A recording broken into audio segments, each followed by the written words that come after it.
Cool. So click-through rates. So before we really dive into this, just want to address like the fundamental reason why search engine optimization is important. And it's because of this concept called query refinement.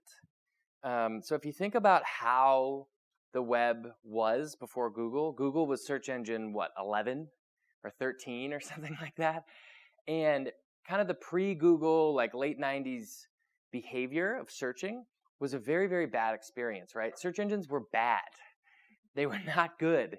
And it was very common from a user's perspective to use multiple different search engines and have to go through multiple different pages, right? AltaVista, Hotbot, Lycos, Metacrawler, Yahoo.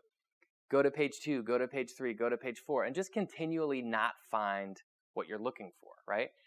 Google changed this. And because people started using Google and started finding what they were looking for, they changed their behavior as well. So people stopped going to the second and third and fourth result because Google was so good.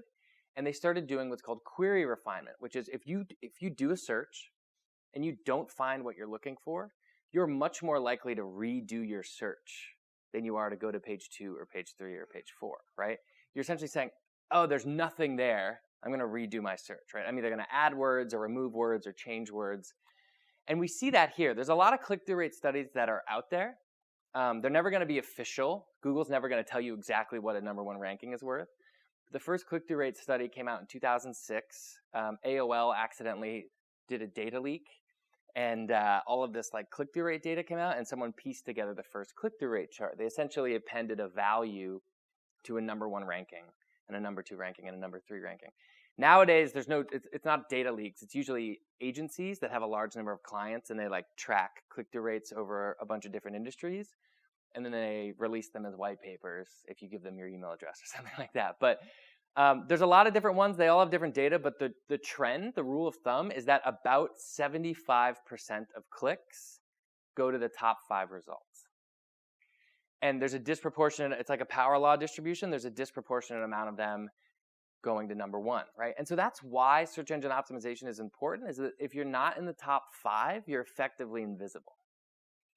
And a lot of the times, sneaky agencies will tell you, we have you're ranking 10 for all these keywords, you're ranking 15 for all these keywords, you're ranking 20 for all these keywords. It doesn't matter until you're in the top 5, and you get the most value out of it when you move up to #1, right? So unfortunately, the easy way to think about this is you're not done with SEO until you're #1 for every conceivable keyword you would ever want to rank for, right?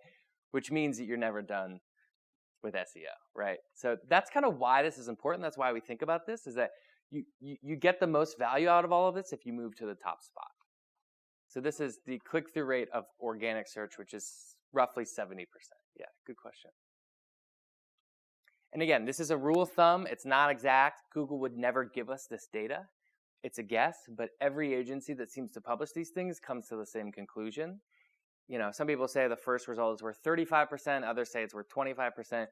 What doesn't seem to change is that about 75% of clicks go to the top 5 results, and you get more and more as you move up, right? So we don't really know the actual number.